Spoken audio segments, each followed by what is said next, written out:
ዘወትር ሰኞ በዚህ ሰዓት ያለፈውን ሳምንት ዜናቴክ ይዤላችሁ ከተፍ ብያለሁ።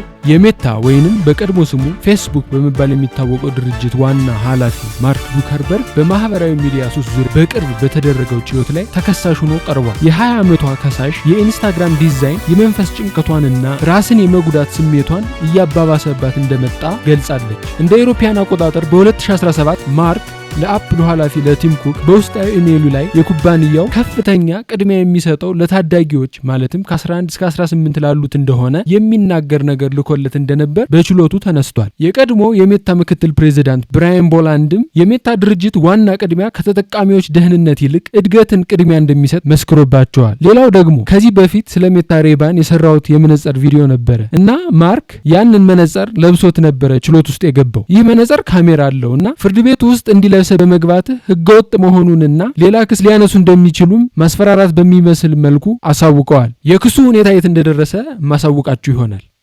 የአውሮፓ ኮንሱመር ግሩፕ ወይንም ሸማቾች ቡድን 81 ሄድፎኖችን ጥናታዊ ፍተሻ አድርጎ በእያንዳንዱ ሄድፎኖች ውስጥ ለጆሮ ጎጂ የሆነ ኬሚካልን ማግኘታቸውን ተናግረዋል። እነዚህ ሄድፎኖችም ታዋቂ ከሆኑት የሳምሰንግ የሳናይዘር እና ቦዝ ድርጅቶች እንደሆኑ አሳውቀዋል። አንዳንድ የሚዲያ ተቋማት ግኝቶቹን ሁሉም የጆሮ ማዳመጫዎች ወይም ሄድፎኖች መርዛማ ናቸው እያሉ ቢዘግቡም የጥናቱ ዋና ዓላማ ግን ቁጥጥር ያልተደረገባቸው ኬሚካሎችን በተመለከተ ጥብቅ ደንቦች እንዲወጡና ተግባር ላይ እንዲውሉ ነው እና ሰዎች ብዙ ሰዓት ሄድፎን የምትጠቀሙ ከሆነ ጥንቃቄ ውሰዱ ለማለት ያክል ነው። ለማንኛውም ስለ ሄድፎን ጉዳይ ሌላ ቪዲዮ የምሰራላችሁ ይሆናል። እሱ እንዳያመልጣችሁ ፎሎ ማድረግ አትርሱ። አማዞን ሪንግ የተሰኘ የጠፉ የቤት እንስሳትን እርስ በርስ እንዲፈላለጉ የሚያስችለውን ዲቫይስ ሱፐር ቦል ላይ አስተዋውቆ ነበረ። ሰዎች ግን ይህ ሪንግ ያለ ምርጫ ካሜራዎችን እንዲቆጣጠር መቻሉ የማይሆን ሐሳብ እያሉ ሲተቹት ቢቆዩም አሁን ግን አማዞን ይህንን በእጥፍ እያሳደገ እንደመጣና ዋና ስራ አስፈጻሚው ካሜራ ስላለው በሰፈራችን ያሉት ወንጀሎችም ሙሉ በሙሉ ሊያጠፋ የሚችል ነገር ነው ብሎ ተናግሯል። ሻይኒ ሃንተርስ የተሰኙ ሃከሮች ዊንስ ሪዞርትንና ካርጉሩስን መረጃ እንደመዘበረ ወይም ሃክ እንዳደረገ ተናግሯል። በዚህም ሂደት ላይ የ800,000 ሰራተኞችን ፋይልና የ1.7 ሚሊዮን የግል ፋይሎችን መረጃ ሰርቋል። የሰረቁትን መረጃ ሙሉ ስም፣ ኢሜል፣ ስልክ ቁጥር፣ የትውልድ ቀንና የመሳሰሉትን ሲሆን በዚህ መረጃ ሻይኒ ሃንተርስ ምን ሊያደርግ እንዳሰበ እስካሁን አልታወቀም። ኤፍቢአይ በ2025 ብቻ $20 ሚሊዮን ከኤቲኤሞች እንደተሰረቀና እንዴት ይህንን ነገር መቅረፍ እንደሚቻል የሚገልጽ መመሪያን ሰጠ። እንዳሉት ከሆነም በአሜሪካ ከ700 በላይ ኤቲኤሞች ለዚህ መጭበርበር ሰለባ እንደሆኑና አጭበርባሪዎቹም ፕሉተስ የተሰኘ ማልዌርን በመጠቀም ያለ ካርድ በግድ ገንዘብ አውጥተው እንደተጠቀሙ ተናግረዋል። ኤፍቢአይ ይህንን ዘዴም ኤቲኤም ማሽኑን ሸውደው እንጂ እንደተለመደው የሐሰት አካውንት ከፍተው እንዳልሆነም ጠቁመዋል።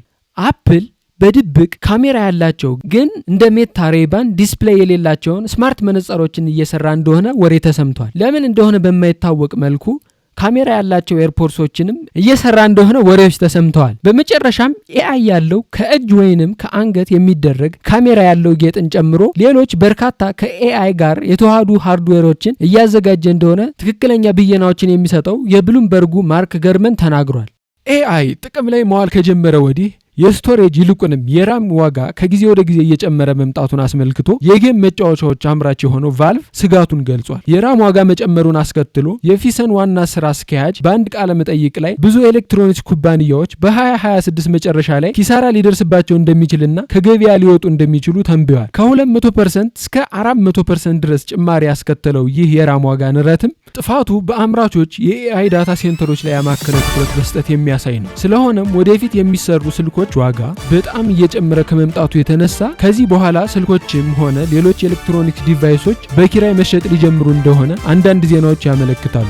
እንደታሰበው ኮምፒውተሮች በኪራይ መሸጥ ጀምረዋል። ይህንን ሀብሎ የጀመረውም ኤችፒ ነው። ዋጋቸውም ከ$35 እስከ $130 በወር እንደሆነ አሳይተዋል። የጌሚንግ ኮምፒውተሮች ምርጫንም አካተዋል። የገረመኝ ደግሞ የሌሎች ትናንሽ ነገሮች በወር ብር ወጥቶላቸው መሸጥ የመጀመሩ ነገር ነው።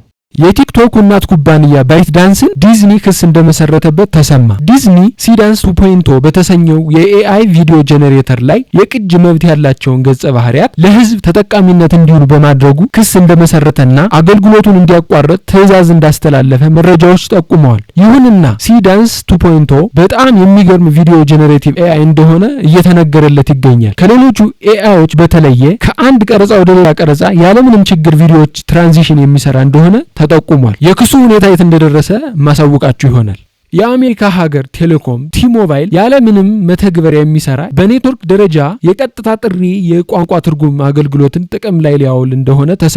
ይህንን ነገርም ለመጠቀም ለተወሰነ ጊዜ ብቻ በቤታ ሙከራው ስለተመዘገቡ ሰዎች ብቻ እንደሚሰራ አሳውቀዋል። ከ50 በላይ ቋንቋዎችን እንደሚተረጉምና ከ215 በላይ ሀገሮች ውስጥ እንደሚሰራ አሳውቀዋል። የሚገርመው ደግሞ እንደሚሉት ከሆነ ያለምንም ቅንብር እስከ ስሜታችሁ ወደ ሌላኛው ቋንቋ እንደሚተረጉም ጠቁመዋል። በቻይና አዲስ ዓመት የተካሄደውን ፌስቲቫል አይታችሁታል? ይህ ፌስቲቫል ሮቦቶችን የሚያካተተ ሲሆን በዝግጅቱ ሮቦቶች የሚገርም እንቅስቃሴን ሲያደርጉ ታይተዋል። ባክፍሊፕና ማርሻል አርት ከብዙ በጥቂቶቹ ያለምንም ስህተት አሳይተዋል። መጨረሻ አካባቢ አንደኛው ሮቦት ሲወድቅ የምር ነበር የመሰለኝ፣ ነገር ግን አቅደውበት እንደሆነ ያስታውቃል። በዚህ ዝግጅትም 80% የሚሆኑ የቻይና ሚዲያ አካላት ተሳትፈውበት ነበር። ይህን ፌስቲቫል ቻይና ከማድረጓ በፊት የአሜሪካው ቦስተን ዳይናሚክስ የኛ ሮቦቶች ለስራ እንጂ ለኩንጉፉ አልሰራናቸውም ሲል አሳውቆ ነበር።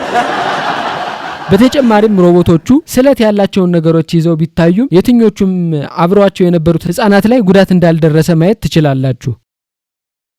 አይፎን ለመጀመሪያ ጊዜ ከአይፎን ወደ አንድሮይድ ለመቀየር ለሚፈልጉ ተጠቃሚዎች መጨረሻ ላይ በለቀቀው iOS 26.3 አፕዴት ላይ የፋይልና የአፕሊኬሽን ማስተላለፊያን እንዳዘጋጀ ተጠቆመ። ምን አልፋችሁ አፕል ይሄን ያደርጋል ብዬ ጠብቄ አላቅም ነበር። አንድሮይድም በተቃራኒው ወደ iOS ለሚቀይሩ ሰዎች ፋይልና አፕሊኬሽን ማስተላለፊያ እየሰራ እንዳለ የሚያሳዩ ነገሮች ተሰራጭተዋል። እቺን ነገር ተዋይተውባት ሳይሆን አይቀርም ያረጓት። ልብስ ማጠፍ የምትወዱ ሰዎች ጥሩ ዜና ይዤላችሁ መጥቻለሁ። ዊቭ ሮቦቲክስ ይሰኛል። በተገጠሙለት ሴንሰሮች ምክንያት ማንኛውንም ልብስ ማጠፍ እንዲችል ተደርጎ የተሰራ ሲሆን ለከባድና ኮምፕሌክስ ለሆኑ ልብሶችም ሰዎች እየተቆጣጠሩት የሚያጥፍ እንደሆነ ተናግረዋል። እናም እንደሚወራለት ራሱን ችሎ ልብስ የሚያጥፍ ሮቦት ነው አያስብለውም። መጥፎ ዜናው ደግሞ በጣም ቀርፋፋና በጣም ውድ ሮቦት ነው። ከፈለጋችሁ በወር $450 መክፈል ትችላላችሁ።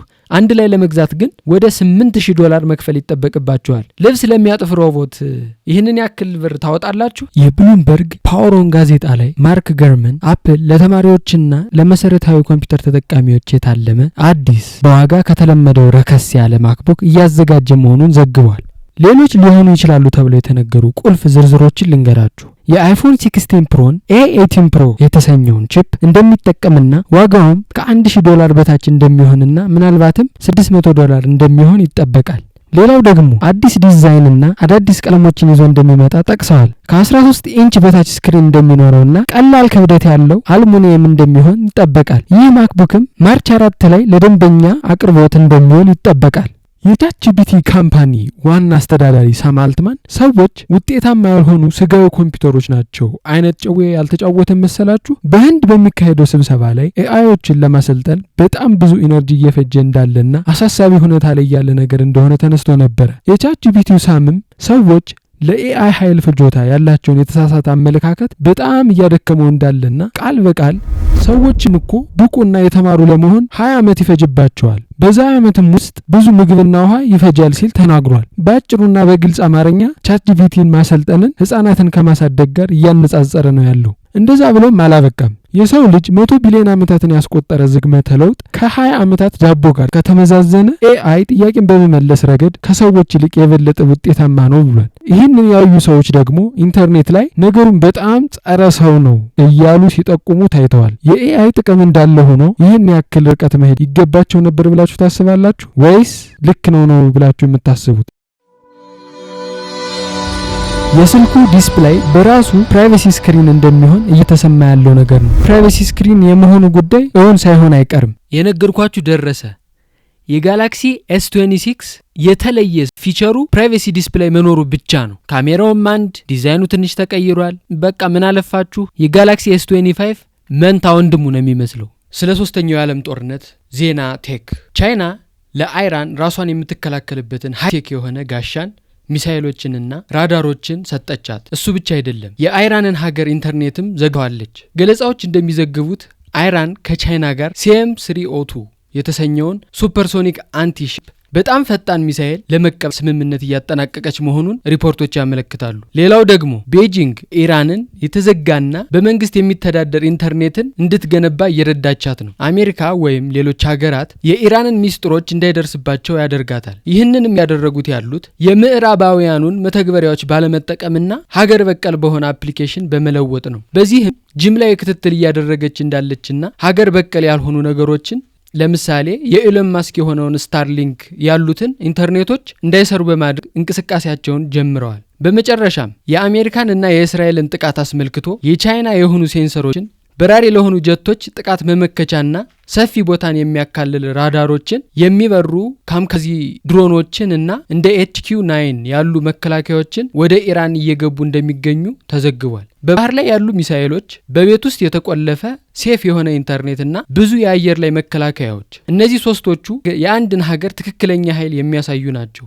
እንደዚህ ትክክለኛና ጠቃሚ የቴክኖሎጂ ምክሮች እና ዜናዎች ቶሎ ቶሎ እንዲደርሷችሁ ላይክ እና ፎሎ ማድረጋችሁን አትርሱ።